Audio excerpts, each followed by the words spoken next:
Crusades, we're going to do a short series on monastic movements in church history. I realize that may not sound terribly exciting to some. The prospect of digging into this part of the story didn't hold much interest for me either, until I realized how rich it is. You see, I'm a fan of the work of J. Edwin Orr. I love the history of revival, which is what he studied. It turns out each new monastic movement was more often than not a fresh move of God's Spirit in renewal. Several were a new wineskin for God's work. The roots of monasticism are worth taking some time to unpack. Leisure time to converse about philosophy with friends was prized in the ancient world. Even if someone didn't have the intellectual chops to wax eloquent on philosophy, it was still fashionable to express a yearning for such intellectual leisure, or otium, as it was called. But of course, they were much too busy serving their fellow man. It was the ancient version of, I just don't have enough me time. Sometimes, as for the famous Roman orator Cicero, the ancients did score the time for such reflection and enlightened discussion and retired to write on themes such as duty, friendship, sometimes old age. That towering 5th century intellect and theologian, Augustine of Hippo, had the same wish as a young man, and when he became a Christian in 386, left his professorship in oratory to devote his life to contemplation and writing. He retreated with a group of friends, his son and his mother, to a home on Lake Como to discuss and then write about things like the happy life, order, and several other subjects, in which both classical philosophy and Christianity shared an interest. When he returned to his hometown in North Africa, he set up a community in which he and his friends could lead a monastic life apart from the world, studying scripture and praying. Augustine's contemporary, Jerome, translator of the Latin Bible that we know as the Vulgate, felt the same tug, and he too made a series of attempts to live apart from the world so that he could give himself to philosophical reflection. The good life. This sense of a divine call to a Christian version of this life of philosophical retirement had an important difference from the older pagan version. While reading and meditation remained central, the call to do so in concert with others who also set themselves apart from the world, both spiritually and physically, well, that was added to the mix. For the monks and nuns who sought such a communal life, the crucial thing was the call to a way of life that would, make it possible to go apart and spend time with God in prayer and worship. Prayer was considered the opus Dei, the work of God. As originally conceived, to become a monk or a nun was to attempt to obey to the full the command of God to love him with all that one has and is. In the Middle Ages, it also was understood to be the fulfillment of the command to love one's neighbor, because monks and nuns prayed for the world. They really believed that prayer was an important task on behalf of a needy world of lost souls. And so among the members of a monastery, there were those who prayed, those who ruled, and those who worked. The most important to society were those who prayed. A difference developed between the monastic movements in the East and the West. In the East, the Desert Fathers set the pattern. As we saw in an earlier episode, they were hermits who adopted extreme forms of piety and asceticism. They were regarded as powerhouses of spiritual influence, authorities who could assist ordinary people with their problems. The Stylites, for example, they lived on high platforms, they sat atop poles, and they were the object of reverence to those who came seeking their advice. Others shut themselves off from the world in caves or huts. They sought to deny themselves any contact with the temptations of the world, especially the temptation of sexual lust. There was in this an obvious preoccupation with the dangers of the flesh, a legacy of that Greek dualist conviction that matter and the physical world were unredeemably evil. Now, I want to pause to make a personal pastoral observation. So, warning, opining follows. You can't read the New Testament without seeing the call to holiness in the Christian life. But that holiness is a work of God's grace as the Holy Spirit empowers the believer to live a life that's pleasing to God. New Testament holiness is a joyous privilege. It's not a heavy burden. It's not a crushing duty. New Testament holiness enhances life. It never diminishes it. This is what Jesus modeled so well.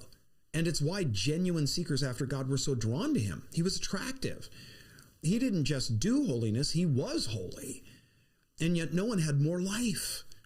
And everywhere he went, dead things came to life. As Jesus' followers, we're supposed to be holy in the same way.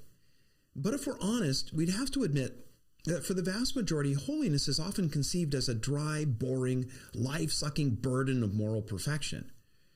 Real holiness isn't religious rule-keeping. It isn't a list of moral prescriptions, a set of don'ts, or I will smite thee with divine wrath and cast thy wretched soul into the eternal flames. New Testament holiness is a mark of real life, the one that Jesus rose again to give us. It's Jesus himself living in and through us. Now, the Desert Fathers and hermits who followed their example, well, they were heavily influenced by the dualist Greek worldview that all matter was evil and only the spirit was good. So holiness meant an attempt to avoid any shred of physical pleasure while retreating into a life of the mind. This thinking was the major force influencing the monastic movement as it moved both east and west. But in the east, the monks were hermits who pursued their lifestyles in isolation, while in the west, well, they tended to pursue them in concert and communal life. As we go on, we'll see that some monastic leaders realize that casting holiness as a negative denial of the flesh rather than a positive embracing of the love and truth of Christ was an error they sought to reform. For a bit more on this, I would encourage you to take a look at Lesson 5, called Being Holy, in our video series, Lessons from Church History, here on the Into His Image channel. In the East, while monks might live in a group, they didn't seek for community. They didn't converse, work together in a common cause. They simply shared cells next to one another. Each really followed their own schedule. Their only real contact was that they ate together and they might pray together occasionally. Now, this tradition continues to this day on Mount Athos in northern Greece, where monks live in solitude and prayer in cells high on the cliffs, food being lowered to them in baskets. A crucial development in Western monasticism took place in the 6th century when Benedict of Nursia withdrew with a group of friends to live the ascetic life. This prompted him to give serious thought to the way in which the religious life should be organized. Benedict arranged for groups of 12 monks to live together in small communities. Then he moved to Monte Cassino, where in 529 he set up the monastery which was to become the mother house of what's known as the Benedictine order. The rule of life that he drew up there was a synthesis of elements in existing rules for monastic life. From this point on, the rule of St. Benedict, well, it set the standard for living the religious life until the 12th century. The rule achieved a balance between the body and the soul. It aimed at moderation and order. It said that those who went apart from the world to live lives dedicated to God should not subject themselves to extreme asceticism. They should live in poverty and chastity and in obedience to their abbot, but they shouldn't feel the need to brutalize their flesh with things like scourges and hair shirts. They should eat moderately, but not starve. They should balance their time in a regular and orderly way between manual work, reading, and prayer, which was considered their real work for God. There were to be 7 regular acts of worship in the day. It came to be known as the hours, and they were attended by the entire community. In Benedict's vision, the monastic yoke was to be sweet, its burden light. The monastery was a school of the Lord's service in which the baptized soul made progress in the Christian life.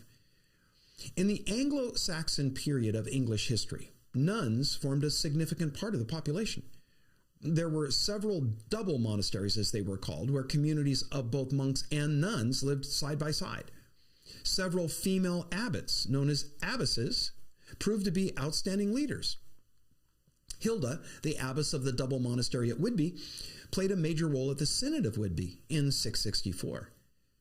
A common feature of monastic life in the West was that it was largely reserved for the upper classes. Serfs generally didn't have the freedom to become monks. The houses of monks and nuns were the recipients of noble and royal patronage, often because the nobility thought by supporting such a holy endeavor, they were promoting their spiritual case with God. Remember as well that while the firstborn son inherited everything, later sons, well, they could be a potential cause of unrest if they decided to vie with their elder brother in gaining the birthright. So these spare children of good births were often given to monastic communes by their families. They were then charged with carrying the religious duty for the entire family. They were a kind of spiritual surrogate whose task was to produce a surplus of godliness that the rest of the family could draw from, depend on. Rich and powerful families gave monasteries lands and estates for the good of the souls of their members. Rulers and soldiers were too busy to attend to their spiritual lives, and so professionals, drawn from their own families, could help them by doing it on their behalf. Consequence of this was that in the late Middle Ages, the abbot or abbess was usually a nobleman or noblewoman. She or he was often chosen because they were the highest in birth in the monastery or the convent, not necessarily because of any natural powers of leadership or outstanding spirituality. In fact, Chaucer's 14th century caricature of a prioress depicts a woman who would have been much more at home in a country house playing with her dogs rather than running a monastery. And these features of noble patronage of the religious life lay not only the stamp of society's approval, but also the potential for decay. Monastic houses that became rich and were filled with those who had not chosen to enter the religious life but had been put there in childhood, they often became decadent. The Clunaic Reforms of the 10th century were a consequence of the recognition that there would need to be a tightening of the ship if the Benedictine order was not to be lost altogether. In the commune at Cluny and the houses that imitated it, standards were high, although here too there was the danger of distortion of the original Benedictine vision. Clunaic houses had extra rules and a degree of rigidity which compromised the original simplicity of the Benedictine life. At the end of the 11th century, several developments radically altered the range of choice for those in the West that wanted to enter a monastery. The first was a change of fashion, which encouraged married couples of mature years to decide to end their days as a monk or a nun. A knight who'd fought his wars might make an agreement with his wife that they would go off into separate religious houses. Adult entry of this sort was by those that really did want to be there, and it had the potential to alter the balance in favor of serious commitment. But these mature adults weren't the only ones entering monasteries. It became fashionable for younger people to head off to a monastery where education had become top rank. And then monasteries began to specialize in various pursuits. It was a time of experimentation. Out of this period of experiment came one immensely important new order, the Cistercians. They used the Benedictine rule, but they had a different set of priorities. The first was a determination to protect themselves from the dangers which could come from growing too rich. Too rich, you ask? How's that possible if they'd all taken a vow of poverty, which was part of what it meant to be a monk? There's the rub. Yes, monks and nuns vowed poverty, but their lifestyle included diligence and work. And some brilliant minds had joined the monasteries, and so they devised ingenious methods for going about their work in a more productive manner, enhancing the yield of crops and products. Being deft businessmen, they worked good deals and they maximized profits, which went into the monastery's account. But individual monks, of course, they didn't profit by it. The funds were used to, expand the monastery's resources, its facilities. This led to even higher profits, which were then used in, plushing up the monastery itself. The monks' cells got nicer, the food better, the grounds more sumptuous, the library more expansive. The monks got new outfits. Outwardly, things were technically the same. They owned nothing personally, but in fact, their monastic world had been upgraded significantly. Well, the Cistercians responded to this by building houses in remote places and keeping them as simple, bare lodgings. They also made a place for people from the lower classes who had vocations but wanted to give themselves more completely to God for a period of time. These were called lay brothers. So serfs now could even join a monastery, albeit for a period of time. The rather startling early success of the Cistercians was due to Bernard of Clairvaux. When he decided to enter a newly founded Cistercian monastery, he took with him a group of friends and relatives. Because of his great oratory skill and praise for the Cistercian model, recruitment proceeded so rapidly that many more houses had to be founded in quick succession. He was made abbot of one of them at Clairvaux, from which he draws his name. He went on to become a leading figure in the monastic world and in politics. He spoke so well, so movingly, that he was useful as a diplomatic emissary, as well as a preacher. You may remember that he was one of the premier reasons the Crusades were able to rally so many to their campaigns. Other monastic experiments weren't so successful. The willingness to try new forms of the monastic life gave a platform for some short-lived endeavors by the rather eccentric. There are always those who think that their idea is the way that it ought to be done. And either because they lack common sense or they have no skill at recruiting, they fall apart. So many became engaged in pushing forward the boundaries of monastic life that one writer thought that it would be helpful to review all of the available modes in the 12th century. His work covered all the possibilities, from the Benedictines and Reformed Benedictines to priests who didn't live enclosed lives but who were allowed to work in the world, and the various sorts of hermits. The only real rival to the rule of St. Benedict was the rule of Augustine, which was adopted by church leaders. These differed from monks in that they were priests who could be active in the wider social community, for example, by serving in a parish church. They weren't living under a monastic rule, which confined a monk to a life in a house in which he was consecrated.